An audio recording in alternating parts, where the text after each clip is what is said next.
Welcome to Enrichment Today podcast, hosted by Dr. Amy Christine Blansett. This podcast covers topics to build stability and find tranquility in your life. Join us to discuss topics to improve your financial health, change your limiting beliefs, improve your wellness, and so much more, all to increase your self-sufficiency. If you like this podcast, make sure to follow the Enrichment Today podcast on Facebook and Instagram, and follow the Drew Lewis Foundation on Facebook, Instagram, YouTube, and Twitter. You can also check us out on our websites, enrichmenttoday.org and drewlewis.org. Now sit back, relax, and learn to break some crayons with us. Hi everyone, I'm Holly Melton with the Drew Lewis Foundation, recovering financial advisor. I now work for Drew Lewis Foundation as their Director of Development, and really glad you could join us today. I have a remarkable individual that we're going to be speaking with, Brandy Hickman, and she has many, many letters after her name that I couldn't tell you what they all stand for, but she's going to tell us. It's incredibly impressive. Brandi is the guru of nutrition, and she has started the Missouri Nutrition Alliance.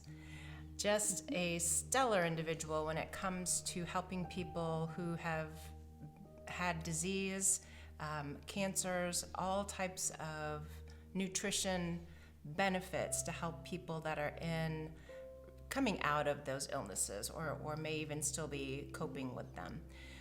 But she's just brilliant. She's been a good friend for a while. I've known her for a few years. One of the most upbeat, lovely people you will ever meet. So I am so grateful to introduce to you today Brandy Hickman. And Brandy, just to start, I'm going to just ask, trying to think where to start. You are into nutrition, and I want to know what journey, what path brought you into nutrition. And then from there, if you could please, you are board certified. Correct. And I would like to understand more about what that means, because that's like you hear of doctors being board certified. So this is a pretty impressive thing that Brandy has gone through.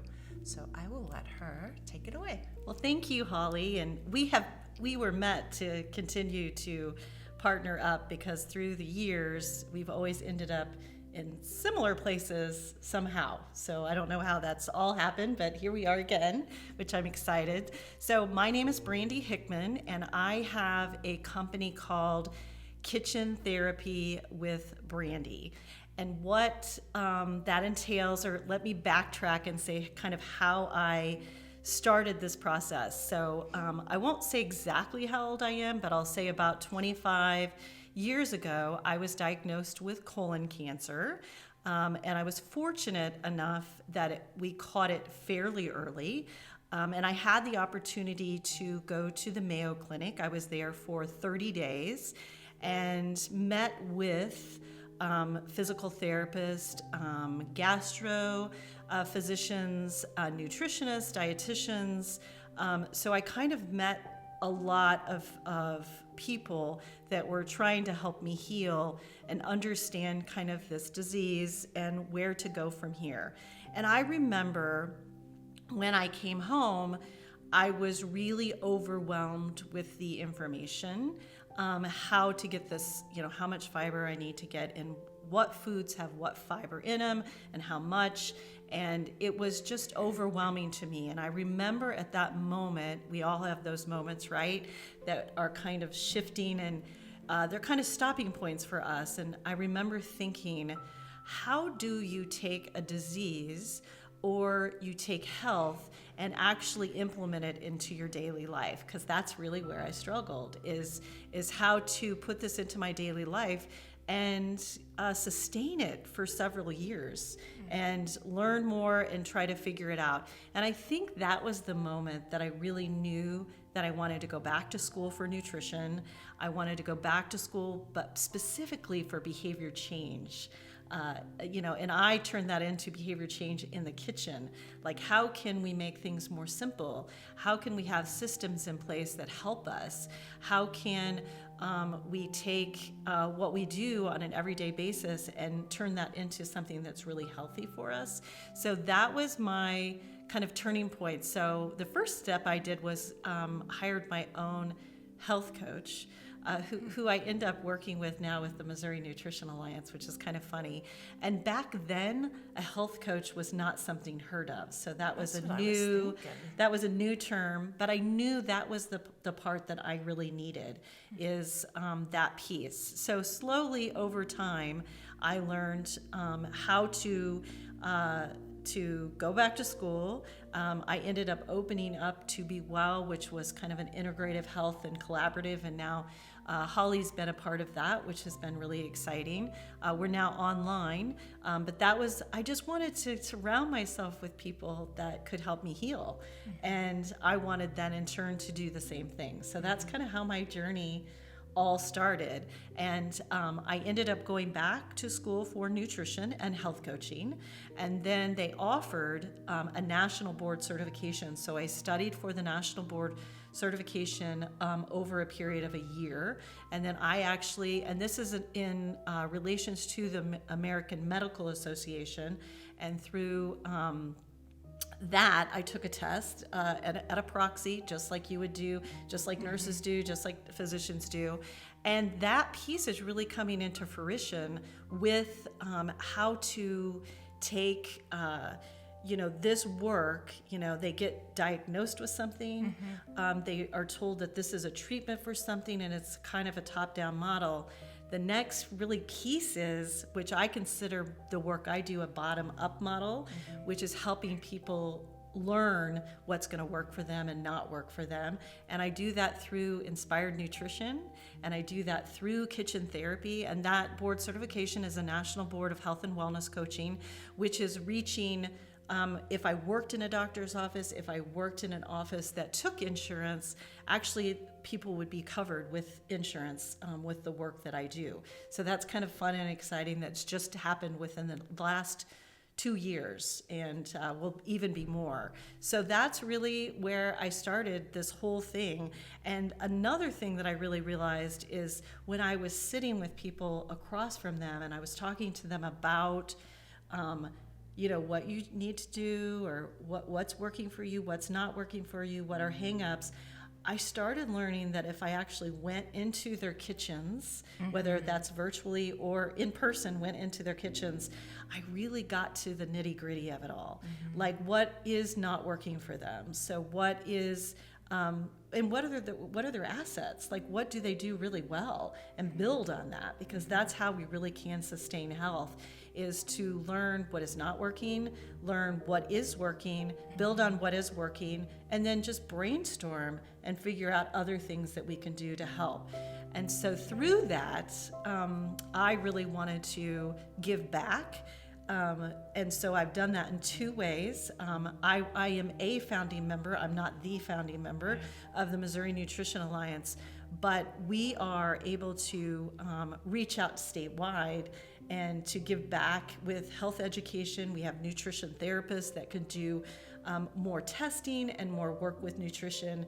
And I can stay in my lane of really trying to change behavior and inspiring people to want to be different. So that's one way that I love to give back, and working with places like the Drew Lewis Foundation has been an amazing way that we can do that. And we're just learning. The first 3 years were about changing a law, and now we can start to reach out to our community as a nonprofit and do that. So that was one way. And the other way is through my business, Kitchen Therapy with Brandi. I am working with I call it cooking for cancer care. And so having gone through cancer and having experienced some of that, for those people, and you said it beautifully, that are either kind of coming out of or may even be kind of in the middle and are ready to, it really depends. There's so much overwhelm that happens in those phases that it really depends on the individual, and really helping them to achieve optimal health, whatever that looks like for them. And sometimes that looks like just getting out of overwhelmed of information because there's so much that you're like inundated with. And I get that from a personal perspective. I remember feeling that. So those are the ways that I've learned to reach out and to give back, and where my heart really is.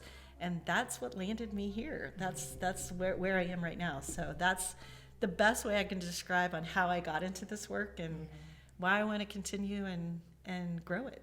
I mean, I have so much going through my head after all that. So my husband, he passed from melanoma cancer, and it was a quick experience, but we were at a hospital down south, and when I talked to them about nutrition, he was stage 4, they really didn't give us any guidance. As a matter of fact, I remember this specifically. They said, if he feels like eating McDonald's, let him have McDonald's. And I just was shocked that there wasn't anything. I struggled to find anything about nutrition. Even at stage 4, that doesn't mean that nutrition isn't a very important part of that journey. Right. And what I learned, what helped me was a hospice nurse, and she gave me a very specific smoothie that I could make that gave him the nourishment that he needed because his stomach was so sensitive at that point. But sadly, in the medical community, and I know doctors will definitely chime in and agree, through their medical training, nutrition is not a huge part of medical training. And we just are learning all the benefits of good food and what that can do in the healing process. I think the whole jury is out on, yes, food can absolutely be the cure. I have my personal perspectives and beliefs, but it can be a vital, vital tool. Mm-hmm. And I'm sure you're seeing that. And 25 years ago, people with a diagnosis of colon cancer, that was not, most of the time, that was not a good outcome. So it's impressive that you were able to come through that, and evidently your pathway through nutrition was remarkably healing. Oh, it is amazing how I've healed, and I pushed for a colonoscopy, and we had this great talk on, we called it Turning Point, on the Missouri Nutrition Alliance. It was just a free program that we did in the start of the pandemic, and really it was just a way to reach out for nutrition and health. And the Turning Point piece, we did one on colon cancer. So we brought on this really great gastro physician. We brought on a counselor, one of mine that took me through kind of this journey, and we had a bunch of different to have this dialogue, because it wasn't, and he said, because he was in the field, it really was very unheard of for someone my age to be diagnosed. More diagnosis now, and he relates it completely to food, that diagnosis. Now that we have a little bit of information, go ahead. People are getting colon cancer because of the lack of nutrition? Yeah, correct. You know, that gene that they could have, or maybe not a gene, just will show itself, a lot earlier. And we know a little more information about genetics now with me and what that looked like. And I didn't even know I carried the celiac gene. And I didn't even discover that at Mayo. That was a piece that I discovered many years later. But I took out gluten out of my food, and gluten-free wasn't even a combination of a conversation that we were having back then. There wasn't gluten-free foods.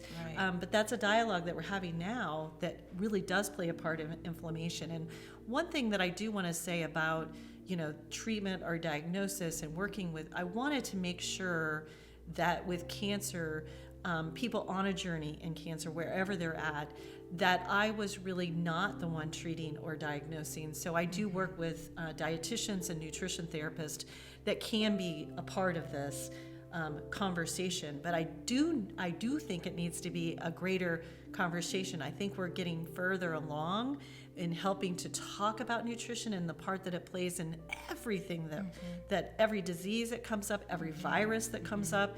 I think it's a conversation that really needs to be had. Hormone balancing, I think that's a conversation that really needs to be talked about more. And so I really make sure that I have people in place that I can refer to, if that's, or help someone be an advocate for themselves to speak to someone. No dietitians that may work in more functional medicine or not work in a system that are already kind of, they're already very busy. And so finding those people that I can collaborate with and work with is really beneficial and important when I kind of go down this path, because again, I'm not telling someone what they should do or shouldn't do. I'm walking with them and can help them along the way just to learn, oh, here's a really great smoothie that packs a lot of nutrients in it. Now, do you know what your physician says you should eat or shouldn't eat? And for every cancer person, every person in general, they really need to advocate for themselves in that way. And it's really hard. We don't know how to do that. So that's another part that I teach is really how do we advocate for ourselves? How do we ask those questions when we go in? How can we work with a team of people, collaborative and not against each other? Right. How can we do that? And how can we start to understand our body more so we can listen and we can and that's a really tough, for a lot of people it can be a really tough place to be because we just haven't been there before. So helping people to learn to really respect what's working and not working, and unfortunately that's not a quick easy fix. That's a process. And I think that's what you just said is huge, because we come into these health crises or just a New Year's resolution, right? And we're all of a sudden going to eat better, but what does that mean? Right. Does it mean we eat more carrots, more broccoli? Does it mean that we get, I remember when my kids were little, forgive me, it was getting apple slices with their chicken nuggets instead of French fries. Right, That was, I'm a good mom. So what does healthy nutrition look like for most people? And, processed, you can go to a health food store and still get processed foods. Absolutely. So it's just because you buy it at some place that's natural doesn't mean that it's not still processed. If it's not in its natural state, it's been processed somehow. Right. Whether that's been fully processed, a lot processed, you need to become a label reader. Thank you for listening to Enrichment Today, brought to you by the Drew Lewis Foundation. At the Drew Lewis Foundation, we educate, empower, and support underserved families through personalized programs and coaching to increase the quality of life and build resilient communities. If you like Enrichment Today, make sure to follow Enrichment Today and Drew Lewis Foundation on social media. And now, back to the show. Going back a little bit, you had used inflammation, and we hear so much about inflammation and take turmeric and all these little hacks. So when you're talking about cancer and inflammation, can you explain that a little bit further? Because that to me is still mystical. Boggling. So, we have inflammation. When we think of inflammation, we can have an outward inflammation on our body. So we know what that is, right? A cut, a broken bone, we know where to go to get that. So when we have inflammation showing up our body, there can be millions of reasons for it, and there can be millions of causes of it.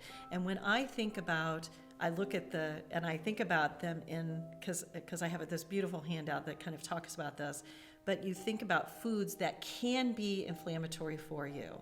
So we know, like for certain processed foods are pretty inflammatory for you. They have a lot in them that we can't even read the ingredients. And I remember I used to teach kids yoga, and we would have a nutritional piece to that, of course.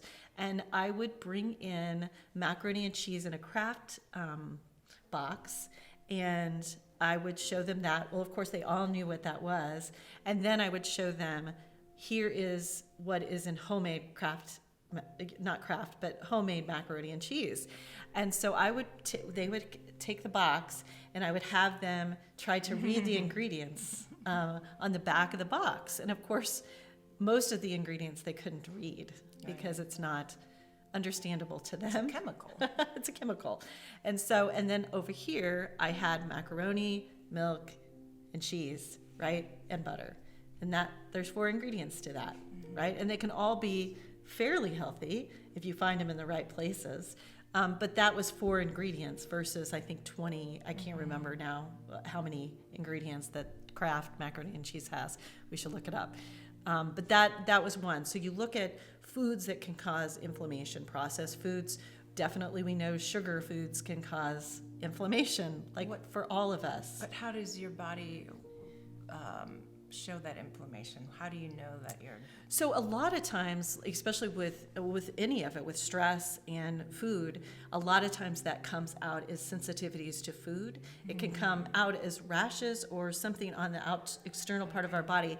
But I like to explain at this point we have heard gut.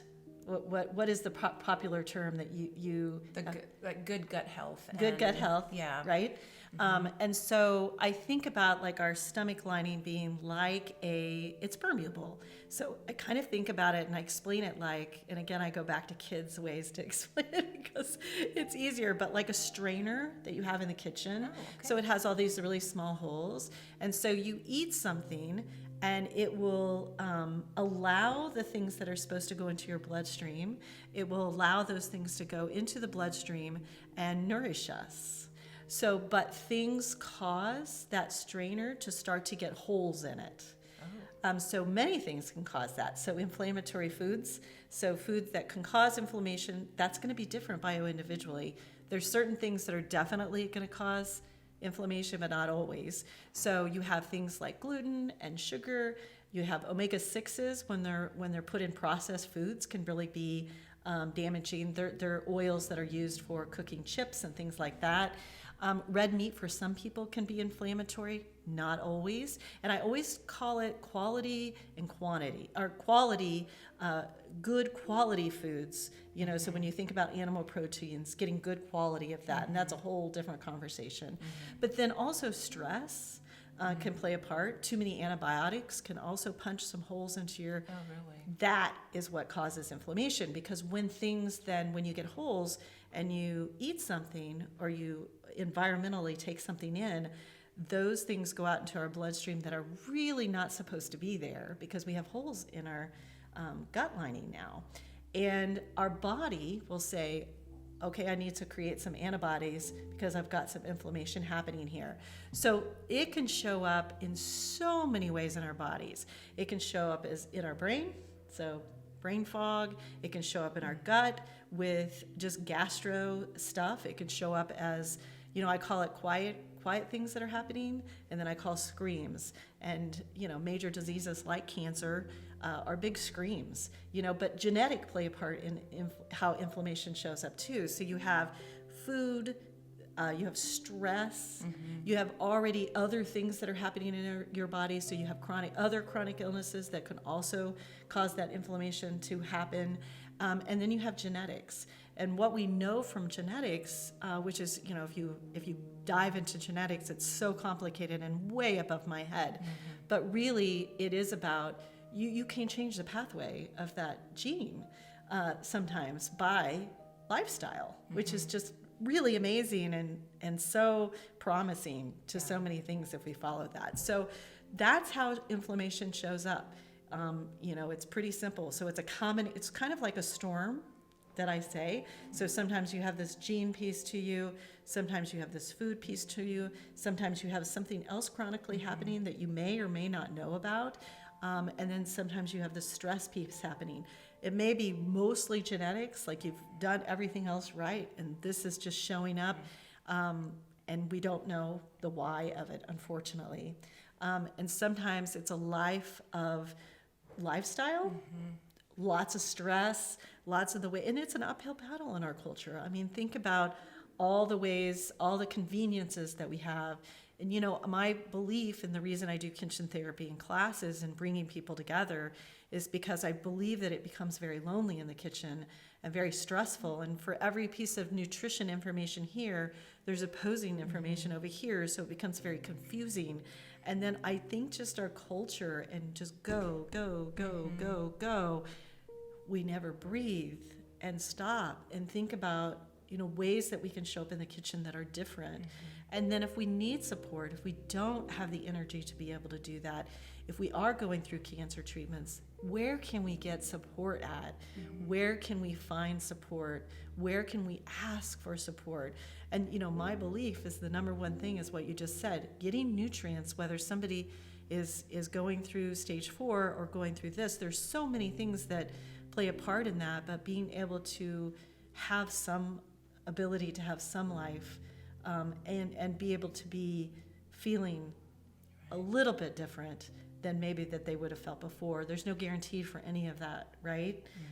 But to have some sense of control too, I think for a lot of people, it's just, I have nothing that I'm in control of right now with a chronic illness, and there's so many emotions tied to it that we just need sometimes just to be able to have some sense of control, and sometimes that is with the nourishment that we give ourselves. And that can look like food, but it also can look like having support. It also can look like being cared for. It can look many different ways, but I think that it is the missing piece in our healthcare system.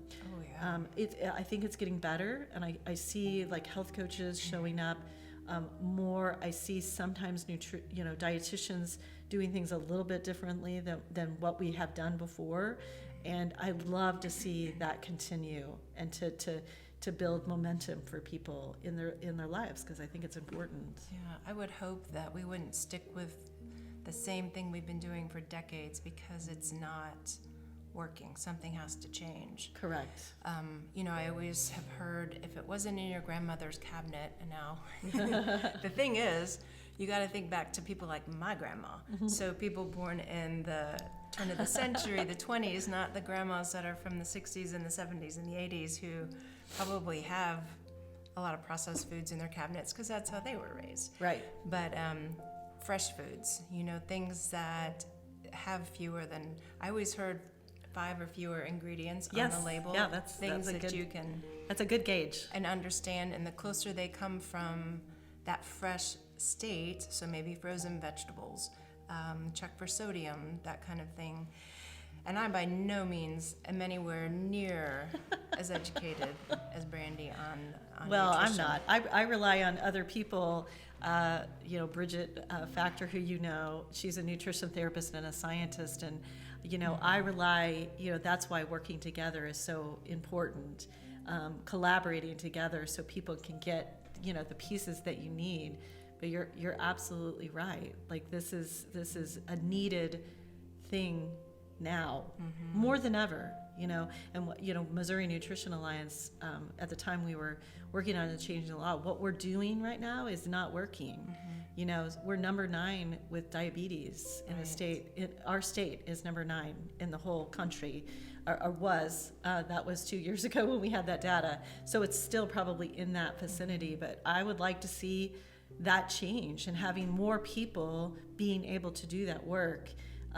And helping people is the better. The more people that we can reach, which is why I like to get out and work with other, nonprofits, gathering that. So, yeah. Well, we have to wrap this up, sadly. I think we'll have to have Brandy come back for part 2, but a couple of things I wanted to make sure that you were aware with Brandy. So with her kitchen therapy, depending on the circumstance, Brandy will go into your kitchen either in person or via Zoom and actually do an assessment of your kitchen, your pots and pans, what you have to make food with, your spices, your seasonings, and give you an idea of what's working and what is not working. Something that I love that she did for our folks, she came in on a Thursday night to one of our classes for our Rise class. And on Thursdays, oftentimes we have produce that we're able to hand out to our members. And some of that produce isn't pretty. So we're always under the impression of, you better toss it, right, to be safe. And Brandy gave us some brilliant ideas on how to carve out the part that's not pretty and make vegetable broth with what you've got there. Or I think we had a produce box that was filled with things like jalapeno peppers. I remember. So we had ideas on what to do with all those jalapeno peppers and pickling them and dehydrating food, and just different things that you can do. If the produce isn't pretty, it doesn't mean it's not healthy for you. So I loved that. And I so want to have you back because we haven't scratched the surface of what I wanted to talk about. But I do want to bring a couple of things to everybody's point. Brandi will give you a free kitchen therapy discovery call. So if you will go to her website, so am I going to say it right? Is it this website? I was thinking it was a kitchen therapy website. It's kitchentherapywithbrandi.com. So one more time, kitchentherapywithbrandi.com. And Brandi is with a Y, Brandy. That is a great place to sign up for a meeting with Brandi and then see what else she is about. She has Cooking for Cancer Care, and that is a great class that she can offer. And again, it's for people who may be coming out of it, maybe in the midst of their cancer diagnosis. And just a free discovery session. So it would be a fabulous idea for you to get a hold of Brandi and just see what's out there. It's free. You can't lose. But she's such an intelligent and vital person, bringing such important work and such important information to our community. So I urge you, if you're going through any type of medical confusion, maybe it's your children. A lot of kids changing their diet makes a huge difference in their behavior. It doesn't have to be this big grand overhaul. She has the ability to take you step by step to make the changes that are necessary to change your life, your family's lives, and that's where we want to start, right? One step at a time. We've talked about this before. How do you eat the elephant? Since we're talking about food, one bite at a time, right? One bite at a time. So that's what you need to do, is take everything a step at a time. And thank you for tuning in to this episode of Enrichment Today. I'm Holly Melton with my guest, Brandy Hickman, and we will definitely have Brandi back for part 2. So thank you. Have a spectacular day, and we'll see you again real soon. Thank you for joining us on this episode of the Enrichment Today podcast. If you liked this episode, make sure to subscribe to our YouTube channel and follow us on Facebook, Instagram, and Twitter. And visit our websites enrichmenttoday.org and drewlewis.org. Until next time, remember to break some crayons.